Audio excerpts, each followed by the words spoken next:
Thank you very much, Claire, for the introduction, and thank you for the opportunity to speak to everybody today.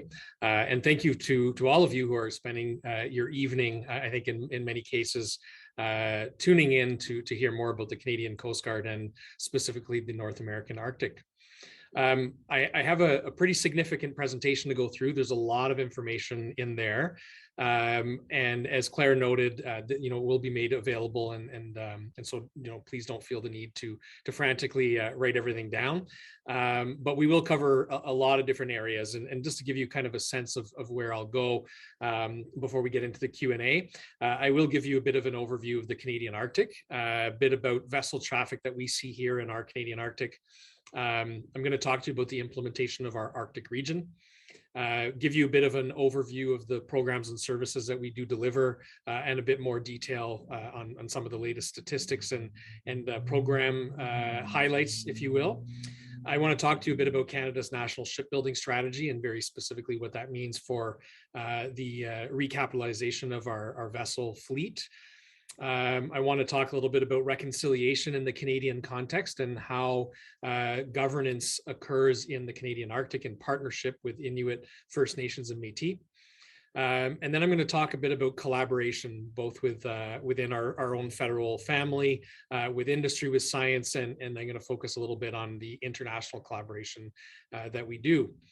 And finally, just kind of leave you with a couple of thoughts about what the future may hold, and then we'll very happily kind of get into the questions and answer period. So I'll be happy to try and my best to answer any questions on anything that I will have presented, or anything that perhaps you were hoping to hear and that maybe I didn't cover. So with that, I'm going to jump into the presentation, and I will look forward to hearing from all of you a bit later on. So the Canadian Coast Guard operates in a pretty significant geographic area. We in Canada have the longest coastline in the world at 243,000 kilometers, and over 60% of that or more is within the region that I manage, the Canadian Coast Guard's Arctic region. The Coast Guard in the Canadian context is part of the Department of Fisheries and Oceans. We're roughly half the department, whether in budget or in personnel. And this is a bit of a different alignment perhaps than you'll see in other countries.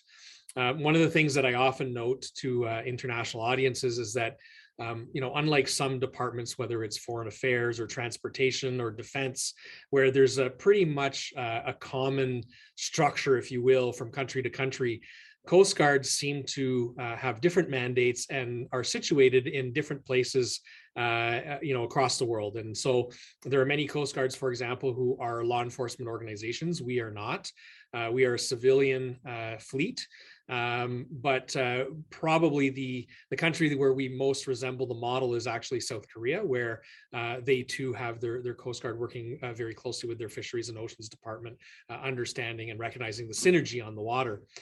So if what we do is slightly different than the Coast Guard that you may be familiar with either in the United Kingdom or elsewhere in the world, this is the answer, that really we are all different. And although we have some certainly common concerns and issues that we work on together. So the Canadian Coast Guard is in fact celebrating its 60th anniversary this year. The Coast Guard, or an iteration of the Coast Guard, has been around a lot longer than that in Canada, but officially we were created as a special operating agency in 60 years ago. And so we're celebrating our 60th anniversary all this year. And we currently have 4 operational regions. So essentially Canada is divided into 4. We have a Western, a Central, and an Atlantic region, kind of moving west to east, and then an Arctic region, which, as I mentioned, is our newest. So up until late 2018, we've been operating under a 3-region model, where much of the Arctic responsibility was part of our Central region, but there were parts of it that were also managed by our Western and Atlantic regions. And the decision that we made in 2018 was to refocus our efforts and have a full-time team, including, assistant commissioner that's thinking about Arctic issues all year round and all the time. And this Coast Guard Arctic region is headquartered in Yellowknife, Northwest Territories, where I'm joining you today. So to give you a bit of a sense in this map gives you those blue lines are essentially where most of the vessel traffic travels. A lot of the vessel traffic that we do see in the Canadian Arctic is actually for resupplying our own communities in the north. But we do see some international traffic, and we certainly see in typical pre-COVID years, a significant amount of cruise ship activity and adventure tourists, et cetera.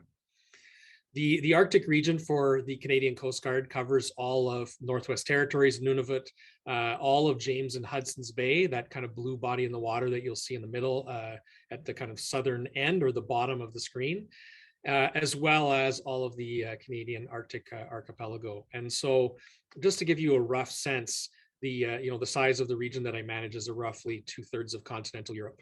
And this doesn't include parts of the boundary beyond our exclusive economic zone, where the 8 Arctic nations have essentially agreed to divide up the space under the International Search and Rescue and Environmental Response or MOSPA agreements that you may have heard of. And so it is quite a significant geographic area. Within this territory, we serve over 80 Inuit, First Nation, and Métis communities with a population of about 80,000 people. The north is a huge geographic area in Canada, but very sparsely populated. Although Inuit and other First Nations have been working and operating and living in the north for thousands of years. And so even these small communities are significantly out on the land, whether for hunting or fishing or other traditional purposes. And so while it's a small population in a wide geographic area, there are, in fact, kind of traces of human activity across much of our Canadian Arctic. Operating in the Canadian Arctic, as you might assume, is somewhat unique. Increasingly, when we look at the global Arctic, the climate change is significantly changing the navigation conditions, the ice, the presence of ice, the presence of open water. And what we're seeing in the Canadian Arctic in the last several years is inconsistency. So there was a time where you would know that if you were in a certain area at a certain time of year, it would either be ice or it would be open water, or perhaps kind of something between the two. And what we're seeing now is that if you look in the last 5 years, for example, in certain geographic areas in the Arctic, one year you may find that multi-year ice has completely blocked up the passage and that there's no ability for ships to transit at all. And another year in that exact same area, in the exact same time period, you may see open water. And so from our perspective, we're preparing for all possibilities. But unfortunately, until you kind of actually get into the season, even with the best weather predictions and ice condition predictions, we only know so much. And so we are prepared to support mariners in a variety of unpredictable climate and ice conditions. We are increasingly working with Inuit and other Northerners to also identify culturally and environmentally sensitive areas and trying to avoid vessel traffic in those kinds of areas. And I'm going to talk a bit more about that later in the presentation. And in the Canadian context as well, we operate the Government of Canada's civilian fleet. So our Royal Canadian Navy has a military fleet as well, but otherwise we support a myriad of government departments and their activities in the north, especially around science and monitoring, et cetera. And so with waters opening up, with more access to remote areas, there's more demand on our services, even from within our federal family and with our federal department counterparts. COVID-19 has had an impact, of course, on our operations in local communities, as it has across the world. We, for a long time during the pandemic in 2020, were beneficiaries of not having any COVID in the Canadian Arctic at all. There were fairly robust processes in place to ensure that people that did come from the south or the north were tested. And for the early days of 2020, essentially travel between the north and the south of Canada was somewhat shut down. We put significant protocols in place to ensure that when our ships came north, crewed by Southerners, that we weren't bringing COVID into communities, and we were very successful at not having any transmission at all between our operational personnel and Northerners. Unfortunately, this year, it has been a little bit more like the rest of the world, where we have had COVID cases, and we hope that those are going to continue in their downward trend. But all that to say, operating in this COVID-19 environment over the last couple of seasons, and as we plan for this year, remains top of mind. So just to give you a bit of a sense of the Arctic traffic, you may have often heard that we see Arctic vessel traffic growing, and this is absolutely true.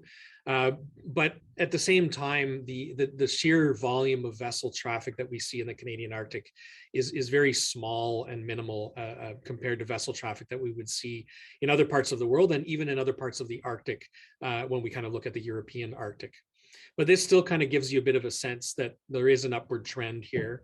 And this is driven in part by growing Northern Canadian communities, where we see significant population growth amongst Inuit and First Nations.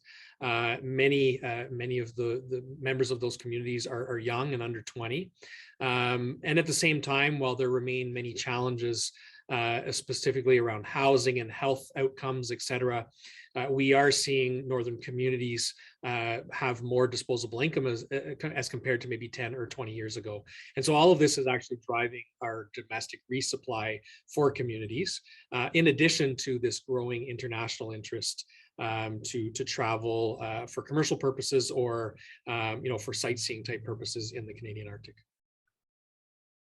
So this gives you just a bit of an overview of 2013 versus 2019 and some of that tourist vessel traffic that we're seeing. The blue lines are essentially the lighter, the blue color indicates kind of a greater amount or volume of vessel traffic. Those blue lines just kind of indicating a bit of what you're seeing. So clearly what you can kind of see, especially in the Canadian Arctic, is that those blue lines are more frequent and getting a bit of a heavier and therefore lighter blue color.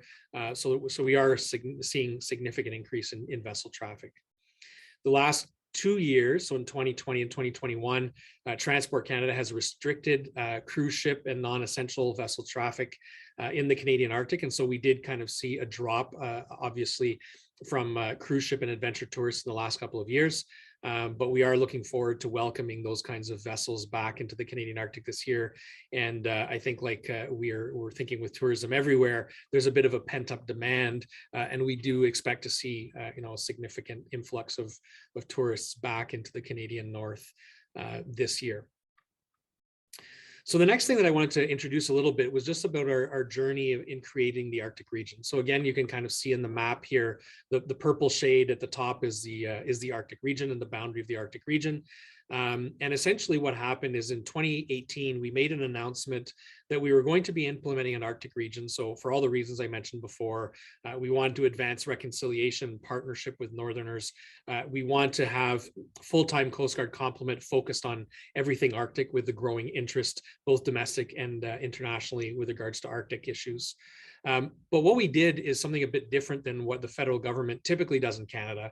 And we announced that we wanted to create this Arctic region, but that we wanted to do it in partnership with Northerners, and very specifically with Inuit and other First Nation and Métis.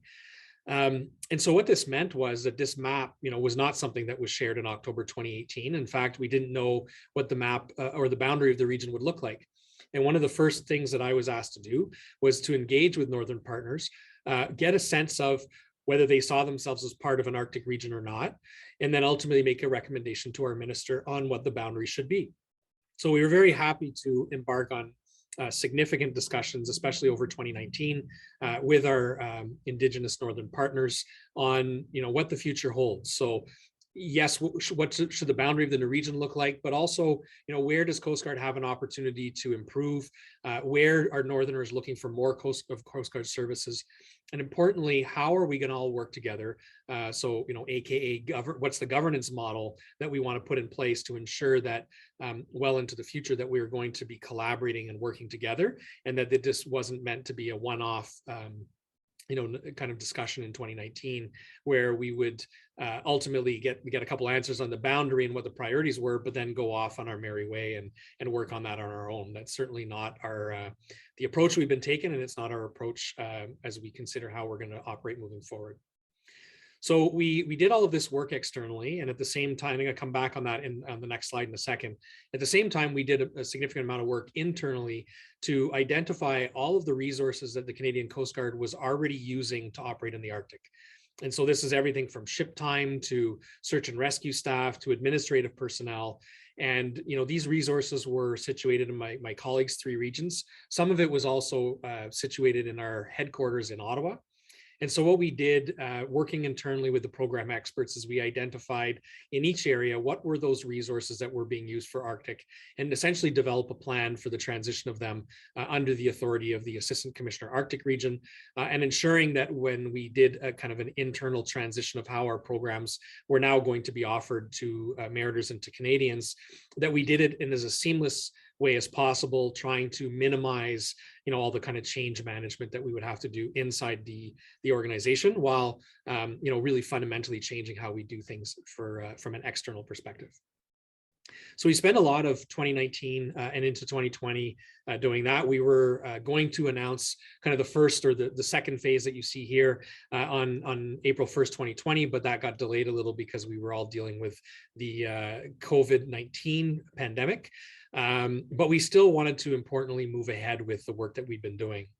And so we did officially rename the Coast Guard, and I should mention DFO, our Fisheries and Oceans counterparts, also embarked on the same project at the same time.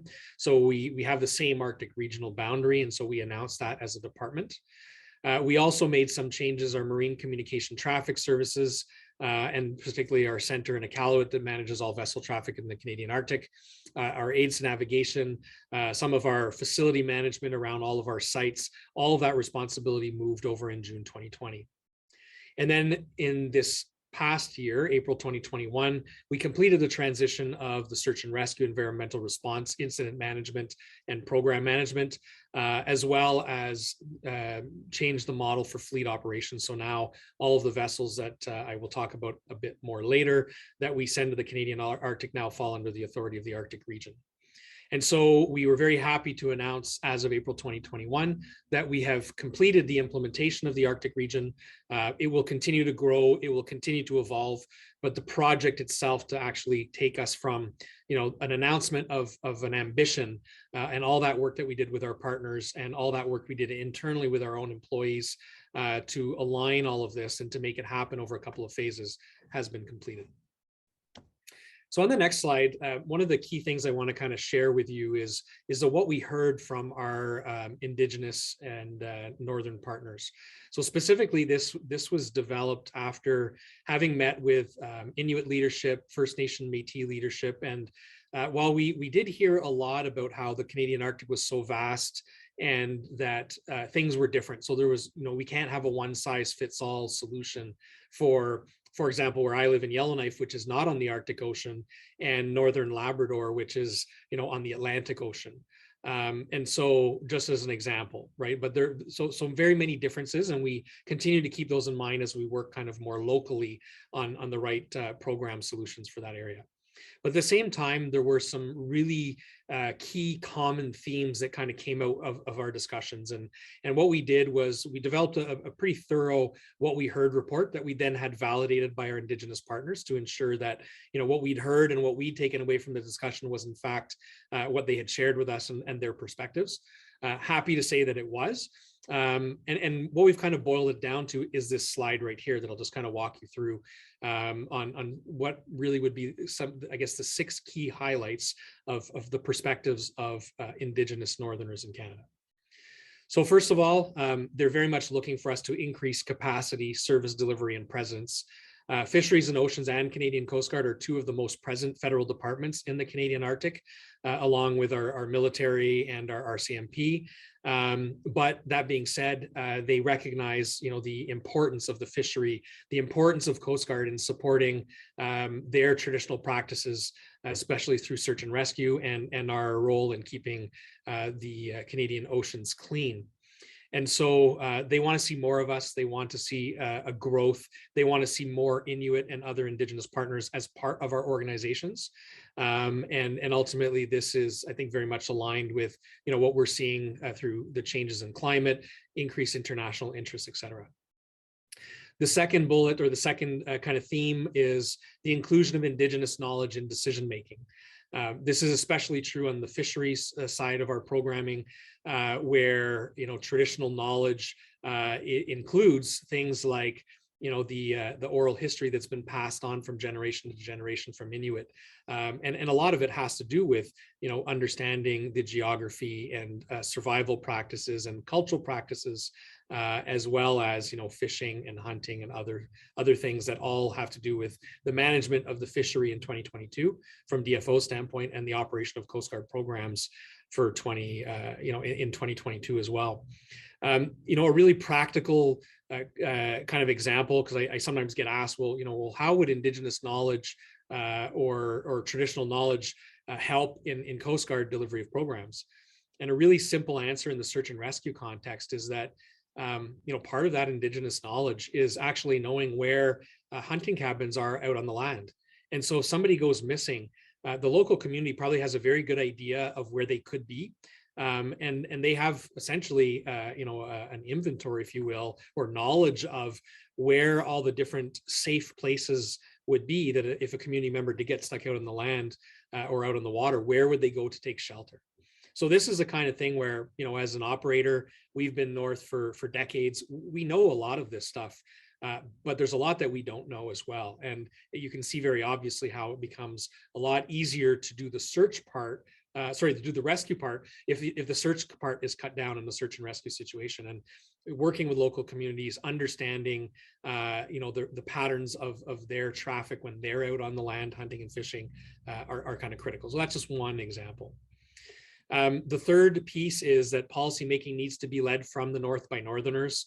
Very specifically, we heard on many occasions that they didn't want people in Ottawa making decisions about the future of what programming looks like in the Arctic, but they wanted those decisions to be made in the north by Northerners and with Northerners.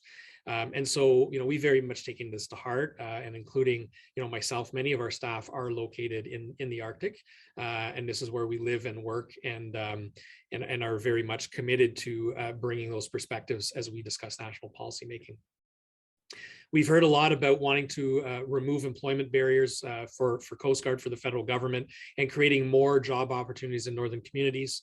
And again, very proud and happy that we have been able to do that. There's more to come, but we have already in the last couple of years been able to create between 20 and 30 jobs to start in the Arctic, and are very happy to have been able to staff and hire a number of Inuit into those positions.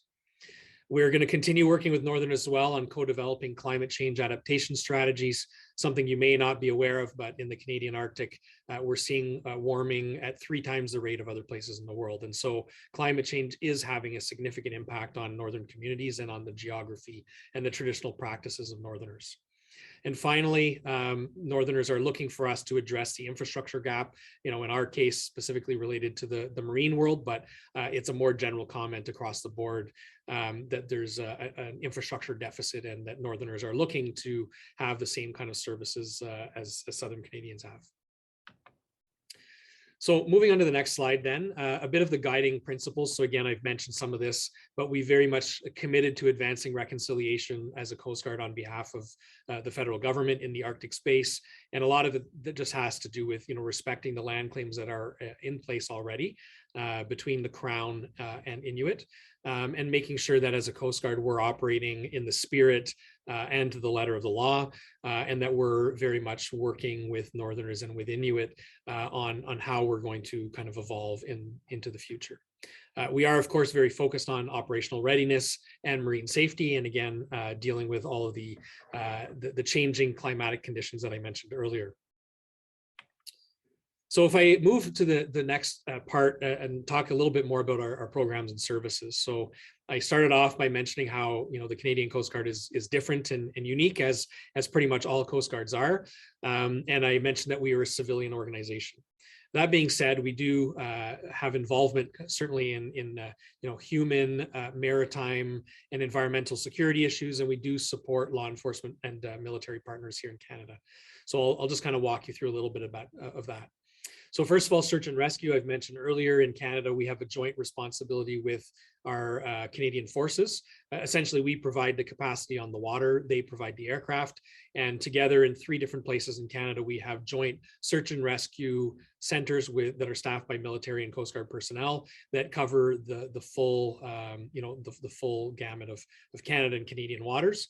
And so we do a significant amount of search and rescue in the Canadian Arctic. We have our marine communication traffic services, which essentially manages vessel traffic and keeps tabs on vessels in the Canadian Arctic. We are responsible for ensuring that any ship source oil pollution in the water gets cleaned up through our environmental response program. Another very significant operation that we have in the Canadian Arctic is icebreaking. So we assist with the resupply of communities. Private sector companies resupply the communities fuel, food, equipment, vehicles, anything that you might imagine is too expensive or prohibitive to bring on a plane comes on the annual sea lift operation, which typically operates from about late July until late October or so. But depending on the location, you don't necessarily have access at all those times. And so there's a pretty significant operation to resupply communities for everything that they need for the entire year, other than perishable goods. And again, the Canadian Coast Guard operates icebreakers to break ice for those vessels that need to get in and out of communities where ice is still present. We also manage a significant aids to navigation program. So again, just trying to keep vessels safe on the water. I mentioned maritime security. We collect a significant amount of information and data through our MCTS Center in Iqaluit for safety reasons. This data is also used by various government departments through our Marine Security Operations Centers in Canada, which are multiple departments, including the Canadian Coast Guard, that kind of create a maritime picture that is then used for security purposes across the federal government. And finally, we have a newer program called Vessels of Concern, which is essentially an extension a bit of our environmental response program, but where vessels have been abandoned in Canadian waters, we have new authorities now that allow us to remove them from Canadian waters. So that just gives you a bit of a sense of what we do. So if I give you a bit more of a summary, kind of what kind of volumes of work and activity you're seeing in the Canadian Arctic, again, notwithstanding the increase in vessel traffic, the number of vessels in the Canadian Arctic is significantly lower than what my colleagues would see in their 3 regions, kind of on the West Coast with the Great Lakes and Seaway, or in the Atlantic Ocean. But that being said, in our shorter summer season, we did last year see 68 search and rescue taskings that were responded to by Coast Guard and the auxiliary. We do have our first permanent rescue boat station in Rankin Inlet, which is essentially in the center of the Arctic, and just a bit of some of the cases that they responded to. We completed 58 different escorts of commercial vessels that were getting in and out of communities or transiting the Northwest Passage, where they came into heavier ice conditions that they were not able to navigate without our assistance.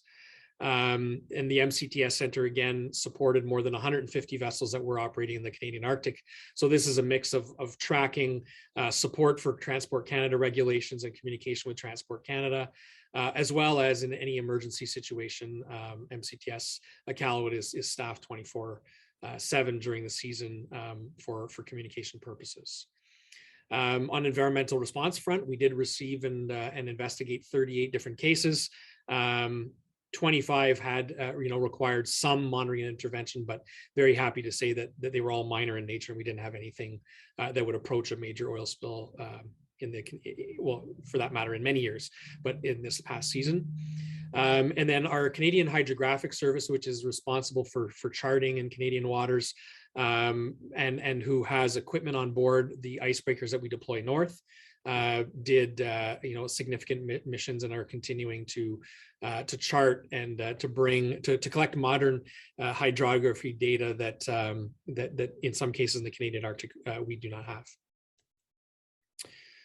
Okay, so I'm going to kind of skip over this, but it gives you a bit of a sense of a lot of our aids to navigation and waterways management is in fact, and you can kind of see some of the data points on the chart here, but in fact, most of where we operate and where the two ships you see on the right, the Ecoloo and the Dumet operate, are in the Mackenzie River. So that's kind of, if you see where the west section is on the west part of the map, and you can see not very well, but there's the border of between the Yukon and the Northwest Territories, which is kind of that solid black line, squiggly line.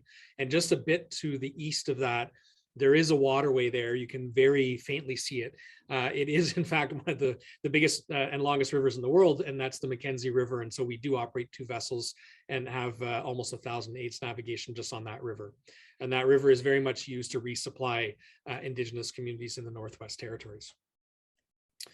On the next slide, then, talking about environmental response a little bit more. This is a program that we're very much focused on building across the country, but very specifically in the Canadian Arctic. In all the engagement that we did in 2019, we heard a lot from Northerners about how they are, scared of what happens to their traditional way of life if there is a major oil spill in the water. We have seen a couple of examples globally of those kinds of things, although there is no drilling for oil in the Canadian Arctic.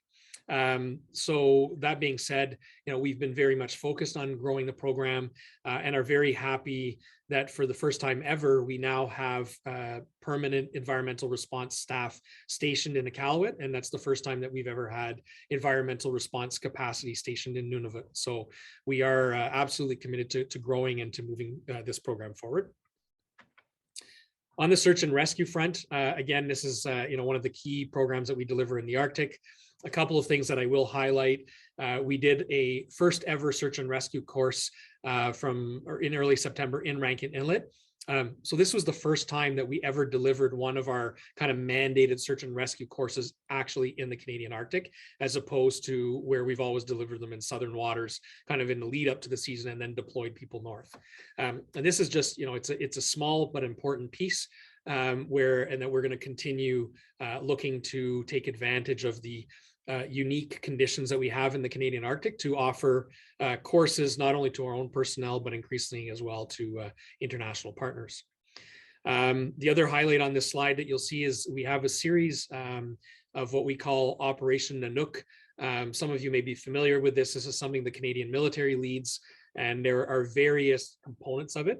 The one that we most participate in is the Operation Nanook Tatigit.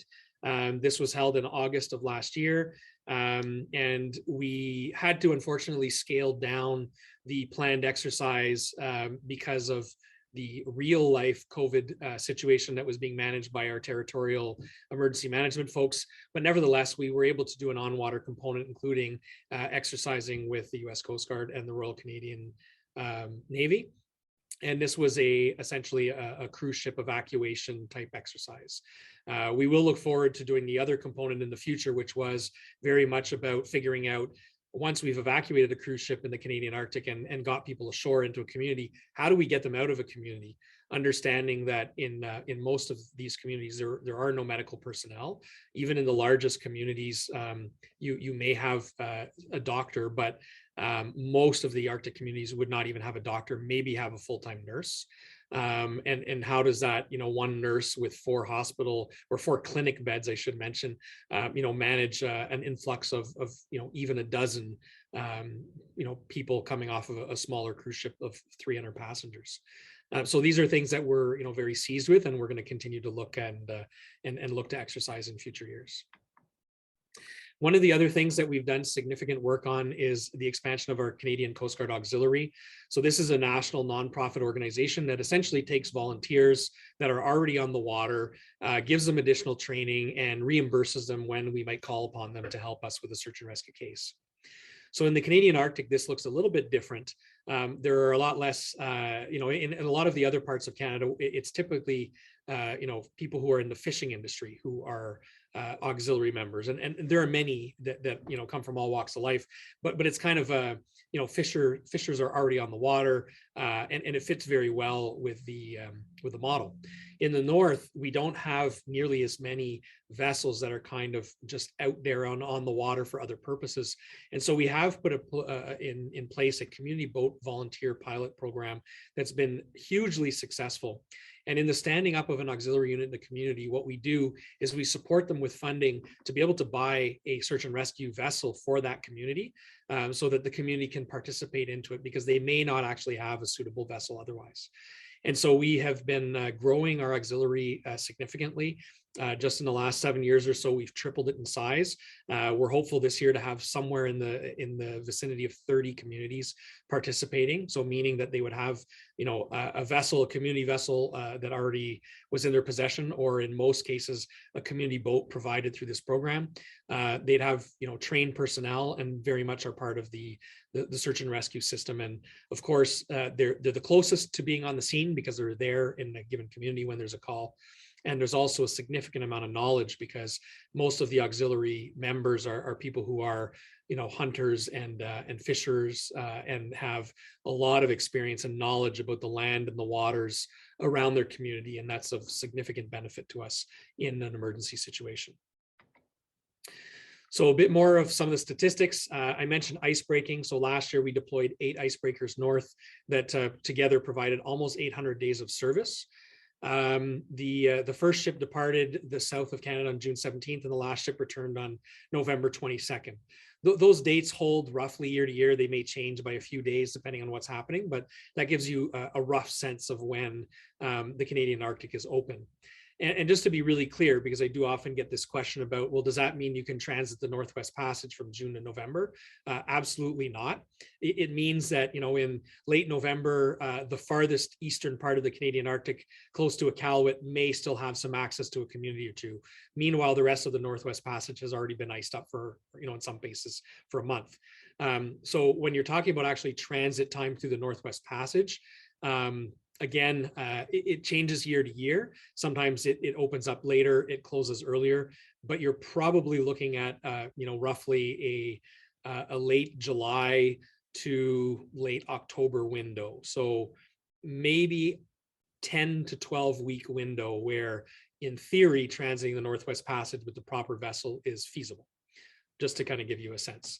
Most of the year, it's still very much iced in conditions in the Canadian Arctic, although that's changing. I've talked about the rest of this, so I'm going to skip forward. And maybe a couple other things I'll just kind of highlight. The middle one on this one, we did conduct a successful search and rescue exercise with our U.S. Coast Guard counterparts when the U.S. Coast Guard cutter Healy was transiting the Northwest Passage this year. And so I was very happy to be in Resolute Nunavut, where we did a simple but effective search and rescue exercise that involved both our vessel, the U.S. Coast Guard vessel, and the Canadian Rangers, who are a component of our military, a ground-based component of our military. So a great exercise, and I was very pleased to be able to not only host my boss, who's the commissioner of the Canadian Coast Guard, but also the commandant of the U.S. Coast Guard to observe the exercise and to participate in a presentation from some of the science folks on board the Healy, as well as where we could engage in some bilateral discussions about the Arctic, very specifically in the North American Arctic, between the U.S. and Canadian Coast Guards.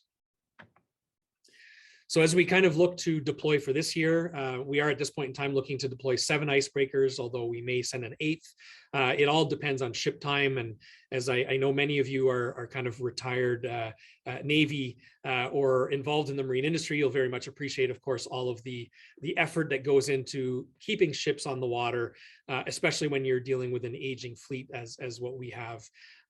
We have a significant amount of maintenance that needs to get done. We, once upon a time, did ice breaking in the southern part of Canada, kind of had a gap, and then started ice breaking in the north of Canada, and then had another gap. And those two kind of seasonal gaps allowed us to pull the vessel out of service, do maintenance. It allowed us to rest up our crews, get training done. But increasingly, climate change is cut out those shoulder seasons. And so, in fact, in some years, we've not only not had our shoulder season, but we've actually had overlap where, as an example, a few years ago, we were already starting the Arctic season. And meanwhile, unseasonable ice in the North Atlantic was meaning that we were having to do ice breaking support in our Atlantic region, whereas typically we'd already have finished the season. So we continue to kind of look at this, and the number of icebreakers is really less critical to us than the number of operational days that we're there. And we have a very good indication of kind of where traffic will be and what week, and the bottom line is that we need to be there to be able to support it. We are looking this year to trying to get back a little bit to regular operations because of COVID in the last couple of years. We've cut back on our science program. We've cut back on, the support for other government departments, including, RCMP and fisheries officers who come on board our vessels. And then, we essentially deliver law enforcement programs using our platform. We've cut out all community visits, et cetera. So we are looking to try and get as much of that back on track this year as possible, while still, being very focused on protecting the health and safety of our crews and of northern communities. Okay, so switching gears a little bit to the national shipbuilding strategy. This is another piece I most definitely wanted to mention and discuss. Some of you may be familiar, but in Canada, and I think very similar to the US, a number of years ago, we made the decision that we wanted to rebuild our shipbuilding capacity, our domestic shipbuilding capacity. And so almost a decade ago now, or perhaps a little over now, the government of Canada announced the national shipbuilding strategy, and that there would be 2 shipyards, one in Vancouver and one in Halifax, that would essentially be building the fleet of the future for Canada. And the Halifax shipyard was going to be focused on military vessels, and the Vancouver shipyard on civilian vessels. So as you might expect, most of our vessels are being built out of the Vancouver shipyard. More recently, the government has announced bringing a 3rd shipyard in. There's a lot of talk about that being the Davie shipyard in Quebec. I will just note that the work with the government of Canada to qualify a 3rd shipyard and to ultimately, give some of the shipbuilding business to that shipyard is still a work in progress, notwithstanding that you'll often perhaps hear about it in the media and in stories around shipbuilding in Canada. The main story that I wanted to share here is I think a great successful story for us and for the Canadian Coast Guard, in that, going back a decade and more ago, there was a significant amount of work and effort put in to understand what ships the Canadian Coast Guard needed for the future. We did, and we continue to have a very old fleet. Many of our ships have been in service for decades at this point in time. They're still, very valuable ships and workhorses in our fleet. But we do appreciate, of course, that there's a time and a need for replacement with newer vessels. And so a significant amount of work was done within the government of Canada with successive governments on the requirement. And we've been very happy that over the last decade, billions and billions of Canadian dollars have been announced for the construction of a significant amount of our to replace a significant amount of our fleet. So very specifically, you'll see some of that here. There has been an announcement that we're going to build 16 multi-purpose vessels. This is a bit of a move from our traditional fleet, which has been kind of, for the most part, procured on a 1 or a 2 ship at a time basis. And so they're not the same ships. We can't manage them as efficiently kind of in a vessel class type format. And so we are looking to have a reduction in the number of classes of vessels that we have as we build out this fleet of the future. The 16 multi-purpose vessels will have a light icebreaking capability. In today's conditions, they would be deployable to at least the southern Canadian Arctic in the summertime. But these ships won't all be deployed because they are national assets, and they won't all just be for use in the Canadian Arctic. But we are trying to build in as much flexibility as possible as we build the fleet of the future, understanding that in some cases, these ships may be in service for 50 years, and we don't know what the future will bring. We don't know what change in mandate the government of Canada in 20, 30, 40 years may have for us. And we also don't know where propulsion fuel technology may bring us. So as much as possible, we are trying to build based on what we know today, but with an eye to the future and building in that flexibility. I would also mention that we have an announcement for 6 program icebreakers. So these would be replacing essentially the large and medium-sized icebreakers that are the workhorses of our Arctic program today. We would also be procuring 2 Arctic offshore patrol ships. So these AOPS vessels If you follow a military procurement at all, you would know that the military are in fact in receipt of the first couple of these AOPs, and the first one of those, the Harry DeWolf, circumnavigated North America in the last Arctic season. And we will essentially be getting Coast Guard versions of the last two off of the assembly line out of the Halifax shipyard. So they will not have the same armaments, of course, as our military vessels, but as much as possible, we're going to be building a ship that's very much based on the platform the military is receiving. We also last year had an announcement by the Canadian government that we would be investing in building 2 new polar icebreakers. One of them has been on the books for many years now, and the funding was previously announced. However, previously it was meant to be a replacement for the Louis Saint Laurent. This announcement last year actually is giving the Coast Guard 2 new ships with new capability. These new polar icebreakers would be the most capable ships that the Canadian Coast Guard would have in our fleet. And the plan is to operate them all year round in the Canadian Arctic with some breaks, of course, intermittently to be able to go south to do some of the major refit work, as there is no shipyard in the Canadian Arctic. So we're very happy to have that announcement. And all of these ships and the planning and the construction are all works in progress. It will take a number of years before all of these ships are delivered to the Coast Guard. And in the meantime, the government has also provided us funding to procure 3 interim medium icebreakers, the Viking class. Those are they have been operating in and out of service as we continue to bring them up to Coast Guard standards, and with, originally paint them in Coast Guard colors, things like that. We've seen 2 of the 3 of them actually operate in the Canadian Arctic in the last couple of years, and by all accounts from the crews, they have operated very well. They've done exactly what we asked of them. And we will likely see them again in the future. We've also very recently procured a light icebreaker that we've just brought over to Canada, and will undergo some of that refit work as well to bring it up to standard to have it added to the Canadian Coast Guard fleet. So that's just some of the interim capacity, which essentially is giving us more ships in the interim, so that as we have to take some of our older ships out of service for a longer period of time to do more vessel life extension or more refit type work, that we have a platform available to deliver services. So I'm going to leave that there, but I'll be very happy to come back on any questions. But I think that this, from an Arctic perspective, this is all great news.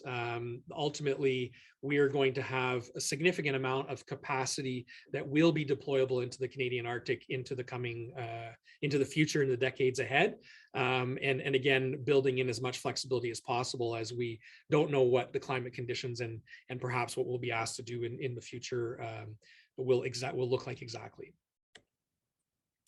Okay, so one of the other things I wanted to touch on a bit was our, I guess, the environment in which we operate in the North, a little less from a marine operation standpoint, and a little bit more on the reality of the story of First Nation, Métis, and Inuit in Canada. So you may be familiar that the Canadian government in the last several years has made it a priority to advance reconciliation with Indigenous peoples in Canada. First Nation, Métis, Inuit are all distinct peoples, and are often kind of referred to as Indigenous writ large. But I will, start by highlighting that there really is a distinct history between or amongst all 3 of these groups, and even in today's Canada, things are very different. So, as an example, Inuit have 4 settled land claims that you kind of see at the top. You can see the Inuvialuit, the Nunavut, Tungavik, Makivik, and Nunatsiavut. A large part of the operational region that I have is what's called Inuit Nunangat, or meaning Inuit homeland. And there are 4 settled land claims. And so Inuit in Canada, of course, there are Inuit who live in other parts of Canada, but Inuit beneficiaries in these 4 land claim areas essentially have an agreement with the Crown already.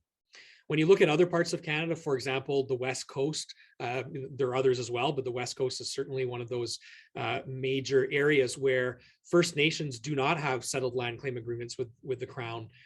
In some cases, there's even a dispute or disagreement on whether or not Canada holds authority over their nation. And so there's a lot of different situations and complexities depending on what relationship you're talking about. And so, that's probably the first important part to understand as any federal organization in Canada is, what is that situation? What are the settled land claims? What are the land claims that are in different phases of negotiation? What are the views of our First Nation, Métis, Inuit in Canada with regards to Canada and working with the federal government, and understanding all of that environment is complex, and yet it's critical to our success as an operational agency. And so I have a team, of experts who do give us advice on when to engage, how to engage, what we do. But the easiest kind of thing that I've heard time and time again, and that I repeat, is that Northerners and specifically Inuit, First Nation, Métis are saying nothing about us without us. So the reality is that if you're talking about, I'll take Nunavut. Nunavut is our newest territory, which came into being through the Nunavut-Tungavik Incorporated Agreement, and that covers all of the territory of Nunavut. So, yeah, the reality is that you have to know that the Crown has an agreement to say the Nunavut belongs to the Inuit of Nunavut. And so as a federal department, if I'm operating in Nunavut or I'm doing something, the next logical step, of course, would be, well, how could I do anything without working with the people who Nunavut belongs to, essentially, and the people who live there. And so there are legal agreements that say that we absolutely need to collaborate and work together. But I think we're still, notwithstanding that we're already a couple of decades into the agreement, I think we're still trying to figure out as a federal government with First Nation, Métis, and Inuit, what does the future actually look like? How do we work together? Understanding that we shouldn't be doing anything, as an example, in Nunavut without working with Nunavut Inuit. And so that's really the practice that we've started to instill, not only in the Coast Guard Arctic region, but really across the Coast Guard nationally. Understanding that in many cases, our coastlines in Canada are where First Nation, Métis, and Inuit live, and the coastline is where we provide services. On the positive note, I often say I really love my job, and in part because what I'm and what we as a Coast Guard are trying to accomplish are actually the same things that Inuit and First Nation Métis are trying to accomplish. We want people to be safe when they're on the water. We want to make sure we supply the resupply of their communities through icebreaking activities. And we want to make sure that the waters stay clean. And so it makes your job a lot easier when you're in a federal organization like the Canadian Coast Guard, where what we're trying to do is aligned with what our Indigenous partners are looking for. That isn't the case with all federal departments, I would note, and I'm sure you can come up with a couple where you could imagine that there might be contradictory views. So one of the other kind of key pieces that we have is some of the overall federal frameworks that we operate in. So in 2019, the Canadian government published an Arctic and Northern Policy Framework that is very much meant to guide the federal approach to addressing Arctic and Northern issues. It was something that was co-developed with territorial and Indigenous partners. And it's very much, again, the framework in which we as a Canadian Coast Guard, along with all of our federal counterparts, need to operate. And one of the other key pieces that kind of directs, if you will, on the policy side of how we operate is the Inuit Crown Partnership Committee, or commonly called ICPC here in Canada.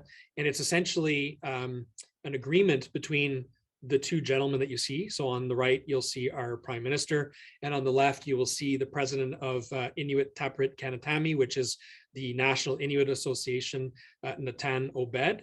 And the agreement to put this partnership was really about ensuring that the federal government was living up to its commitment to implement the land claim agreements that have been agreed to, and advancing in partnership with Inuit, improvements in the north and Inuit in Inuit Nunangat.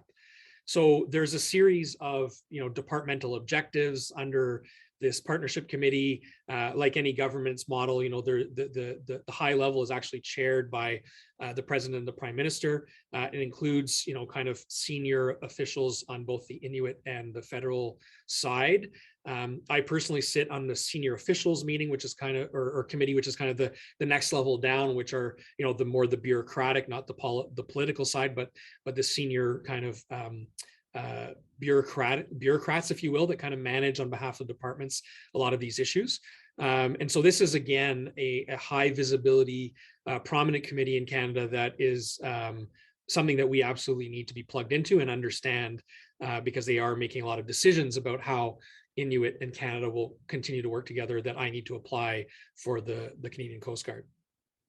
And then we are also very focused right now on developing our own governance frameworks with land claim organizations and our Indigenous partners, that kind of, you know, falls underneath, if you want, the bigger framework and ICPC committee. So that gives you a bit of a sense of just some of on the governance side, the critical, you know, the critical pieces that exist that, you know, a lot of people right away would think, well, you know, that doesn't necessarily have to do with Coast Guard, but yes, it does, because it's the, you know, the direction from our federal government on how all of us are to operate. And so, so these are things that are very important to us and add to the complexity of the operating environment in the Canadian Arctic. So on the next slide, I want to talk a little bit about low impact shipping corridors. And I mentioned this quickly without naming it earlier, but I did mention that in the north, we know that there are ecologically or environmentally sensitive areas. There's also culturally sensitive areas.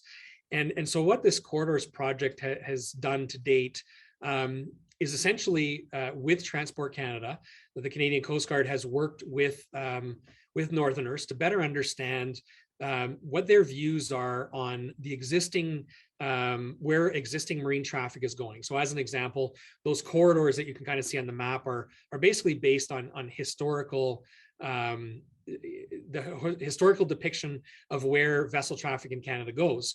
But we're trying to have a conversation now to ensure that it is going the right place. So as an example, you know, we have had some feedback where some of the smaller shipping channels as you approach communities might go through a certain area, and Inuit are saying, well, you know what, we'd actually much prefer the ships kind of come over the other side of that island because, you know, of X, Y, and Z.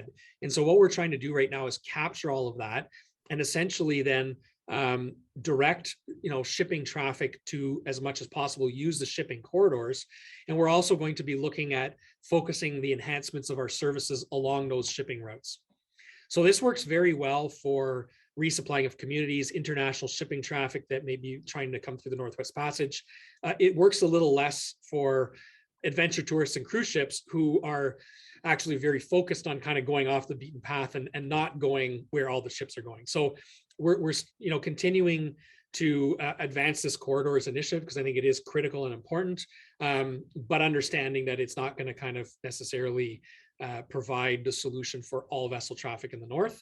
But one of the tangible things that we have done, and I'll talk more about this in a second, but our Canadian Hydrographic Service has very much focused the collection of hydrography data and or charting in these corridors, knowing that that's where ships are going right now anyway, that we're trying to start off by getting that data to, you know, further enhance safety. So we've kind of gone through a couple of phases. We did do a lot of work on this, and unfortunately COVID has kind of stalled the second phase of engagement that we're hoping to start in 2021, but unfortunately, you know, we're now kind of hoping to start it in the fall of this year. But this will be a continued discussion on, like I said, where those corridors go, where the priority service areas should be, and also how do we collectively manage this together. Okay, so the last kind of section I have is about partnerships, and I'll kind of go in a couple directions here. So I won't get into too much detail here, but I'll maybe just highlight a bit on the first bullet, the collaboration that happens between the Coast Guard and the Royal Canadian Navy. You know, the Canadian Coast Guard has been sending between 6 and 8 icebreakers to the north for decades. We have, you know, a significant number of our ice breaking captains or commanding officers on those ships have been operating for, you know, 30 years in the Canadian Arctic. And there's a lot of knowledge and expertise that resides within our organization and specifically within those expert captains. And so as the Canadian Navy has been taking receipt of these new Arctic offshore patrol ships, which are going to allow them to deploy more regularly in the Canadian Arctic, we've been very much supporting the Navy in training and development of their officers. And so, very specifically, the commander of or the captain of the Harry DeWolf, who just circumnavigated North America, as I mentioned, in 2021, spent I think 2 to 3 seasons with our Coast Guard captains on board Canadian Coast Guard icebreakers, learning from them, learning how to operate in kind of ice infested waters. And this is a continued relationship.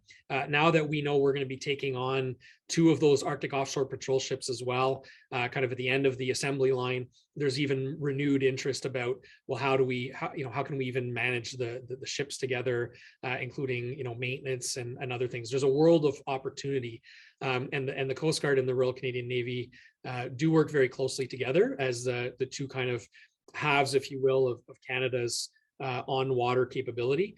And we're looking to further collaborate, across the board in a number of areas and enhance a relationship that I think is already very, very solid.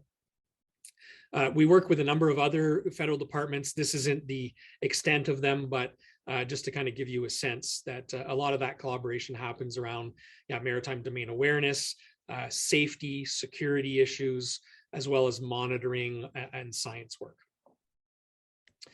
So on the next slide, just to highlight a little bit of the industry collaboration. So we, of course, also work very closely with the private sector companies that operate in the Canadian Arctic. Many of these are Canadian companies that are based, a lot of them in Quebec and out of Montreal and Quebec City. But there are some, a couple of, well, even Quebec-based companies that operate internationally that operate up north. But we do kind of, keep in touch with all operators in the Canadian Arctic. We do have some formal governance that we kind of meet. We have an Arctic Marine Advisory Board where those shipping companies essentially have a forum to provide me directly with advice on how we operate from a Coast Guard perspective. With Transport Canada, we have a Canadian Marine Advisory Council in each region, and that's no different than for the North, and that's kind of a broader set of stakeholders. And then we have kind of the national equivalents as well, where we discuss national issues. And perhaps no surprise to you, at the national level, there's also a lot of interest in what happens in the Canadian Arctic. And so we do have extensive dialogue and conversation there as well. I would note, I don't have a slide for this, but I will also note that we do work very closely with the cruise ship operators, including IACO, which is the International Organization of Expedition Cruise Operators. For the most part, what we see in the Canadian Arctic are not so much the larger cruise ships, but smaller expedition cruise ships that typically have between 300 and 400 people on board, including crew. We did see a couple of years ago the Crystal Serenity, which was a larger cruise ship, kind of come through the Northwest Passage, but we haven't seen her back in the last couple of years, and it seems like Crystal is moving in the direction a bit more of expedition cruise ships for the North, although we may well see some larger ships again in the future. So again, a lot of collaboration on that, although I don't have a slide. So the next part I want to talk about was science. We are, again, as I mentioned, the civilian platform for the Government of Canada, and that includes a significant amount of science work that gets done off of our vessels each year. The 2 that I have highlighted here are the Amundsen Science Program. So the Coast Guard Amundsen vessel is essentially, if you will, lack for a better term, but leased kind of half the year to the Amundsen Science Program, which is run out of the University of Laval in Quebec, but includes academic collaborators from around the world. They have a very, very extensive science program, and essentially, when the Amundsen deploys to the Arctic, it's for science. She will once in a while assist with search and rescues or other Coast Guard activities, but her priority is to be there to deliver on this international science program led out of Canadian universities. We also have the Joint Ocean Ice Study, which is done every year on the Louis Saint Laurent, which is our flagship vessel. Again, international science collaboration happening on board the vessel. And a lot of, over the years, work between the Louis Saint Laurent and the Healy as well, who are kind of sister ships across the Canadian and US Coast Guard organizations. So that's just a couple of the key science work that happens, but we do other smaller scale science work in the Arctic on some of our other vessels. And we do support science and fishery activities extensively in Southern Canada as well. The last kind of science piece that I'll just mention is this Canadian Hydrographic Service I've mentioned a couple of times. You'll see there essentially what's depicting is the multi-beam technology on board our Coast Guard icebreakers. And what we do is essentially collect this this data using our multi-beam sonar systems wherever we operate. So there will be weeks where a specific vessel may be, tasked with only doing hydrography work in a certain geographic area, and then as you might imagine, they kind of go back and forth as if you were mowing the lawn. But for the rest of the time, which is most of the season, our ships are busy doing other things. But what we do is we collect the data anyway, because the one thing of only having 15% of the Canadian Arctic Nordreg area kind of with modern day hydrography is that there's a lot of geography, of course, where we still need to collect data. And so we are making progress though, because just since we stood up the Arctic region 3.5 years ago, this number was just below 10%.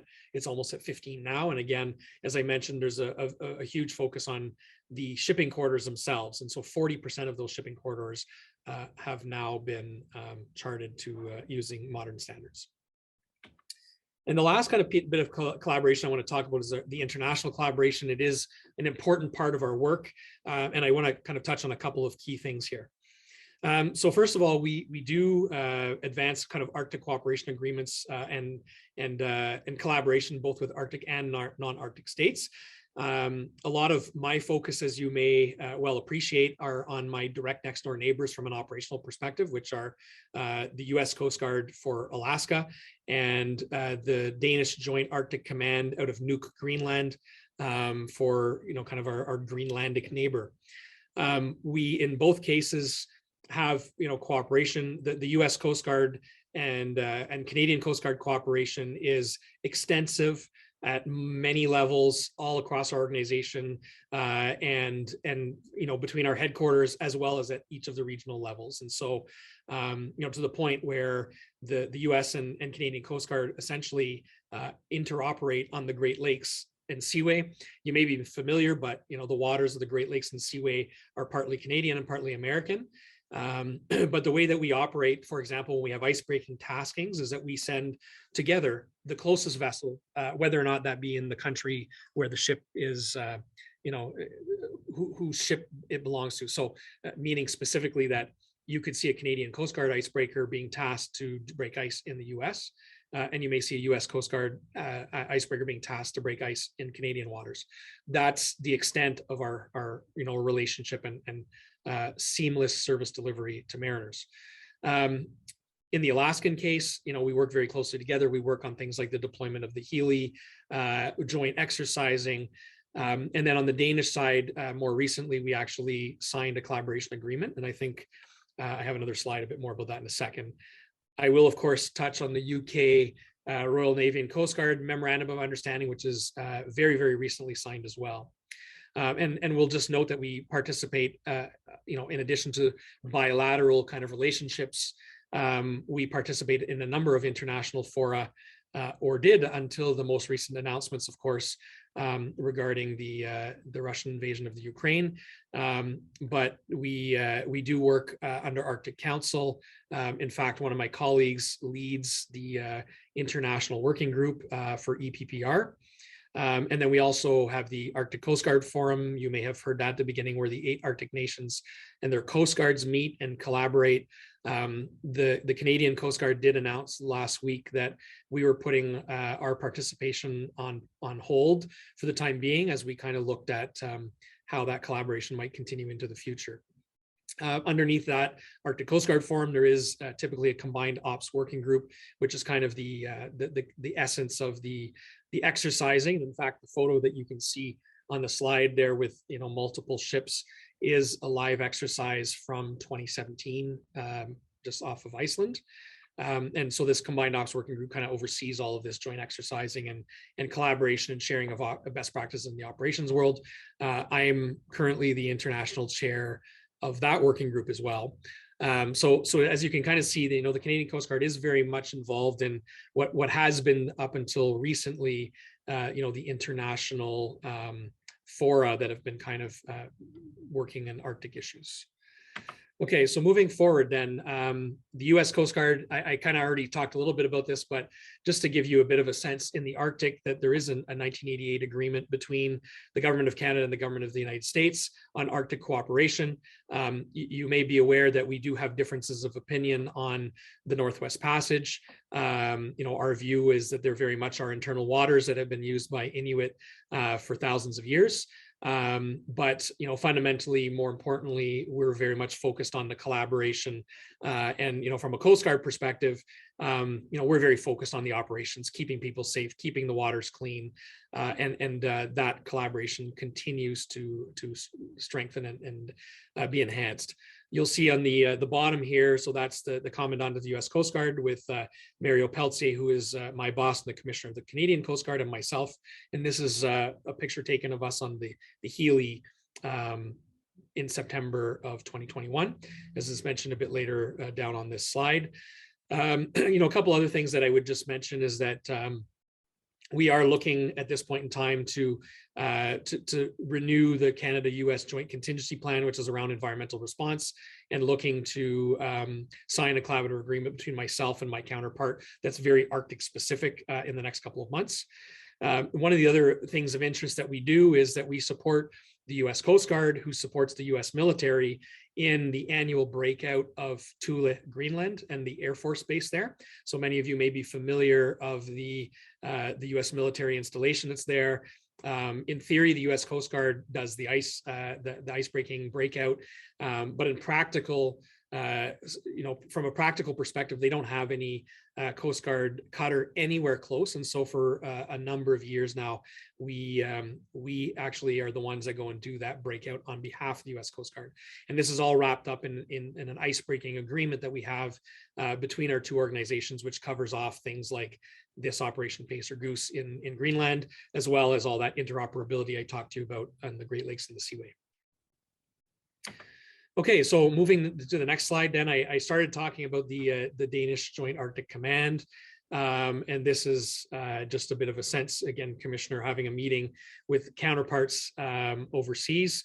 But we did sign this cooperation plan in 2020 after kind of a year and a half of developing and really understanding on both sides that we had a lot of opportunity to further increase our collaboration.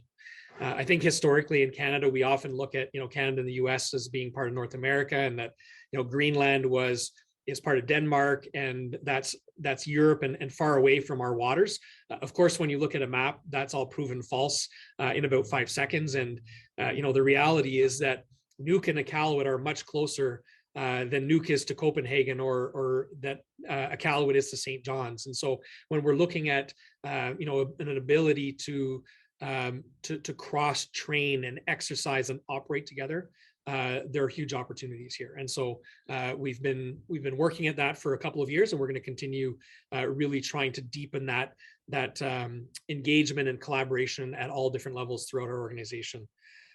So you'll be hearing, I'm sure, more about that into the future. And then I wanted to touch just as well quickly, for obvious reasons, on the MOU that we recently signed with the United Kingdom Royal Navy. So this MOU was signed in October 2021. It's really just a beginning of a relationship where I think, again, the Royal Navy, the Canadian Coast Guard both saw opportunities to learn from each other. And so we put the agreement in place to start that conversation. I suspect, like many collaborative endeavors, over time, as we get to know each other better and get to understand what are the strengths and opportunities that both of our organizations have, that will identify further areas for collaboration.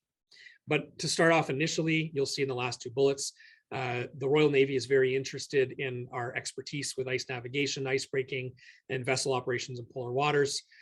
We're very interested in some of the expertise that the Royal Navy has in crewless technology. And so we're going to start the relationship there and look forward to continuing that to grow over the coming years. And finally, I'm going to kind of leave you with this, well, what happens next? So I've tried to cover a lot of different topics today to kind of give you a sense of, what we do, the environment in which we operate, what we're kind of seeing in the North. And again, I'll be very happy to take questions in a minute. But I always kind of like to put this slide up because there's a lot of conversation internationally about, but where will the future shipping routes be, or where will they go? And I think to a certain extent, we don't know, because we don't know exactly the impacts of climate change, where ice will melt, where it will, where will the ice pack ultimately land.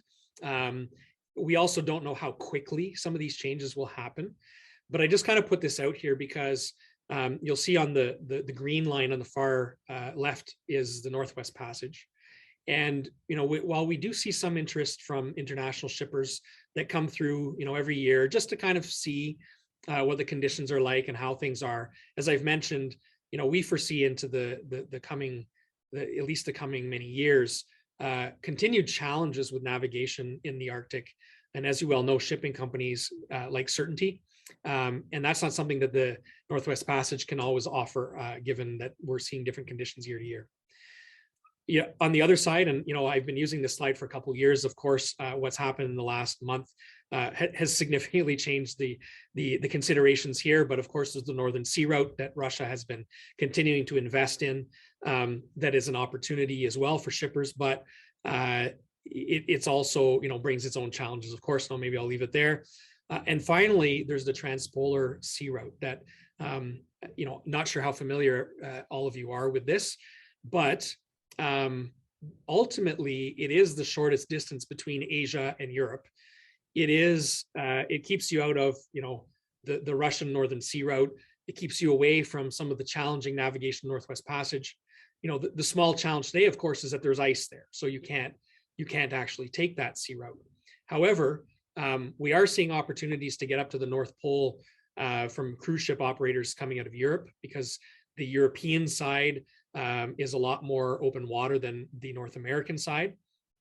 How that will evolve to be determined, but something I think that certainly we're considering. And as I think about how the 8 Arctic nations divvied up the responsibilities for search and rescue and for environmental response, using the North Pole essentially as that delineation point, I'm very focused on, well, what happens if and when shipping companies are going to look to that transpolar sea route as actually the main connection between, Asia and Europe.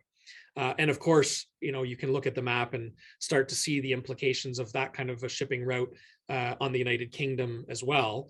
And ultimately, I think all of this just kind of introduces a bit more, what will happen next? Where will shipping go? Of course, all the international geopolitics, and what does that mean for the Arctic cooperation that's been going on for many, many years? Increased interest from many countries on Arctic. So there's a lot of stuff happening. And I think this is always a good way to kind of, finish off looking at shipping routes, but also, as you may note, looking at the map kind of from the top, as opposed to the traditional map that we kind of look at east-west.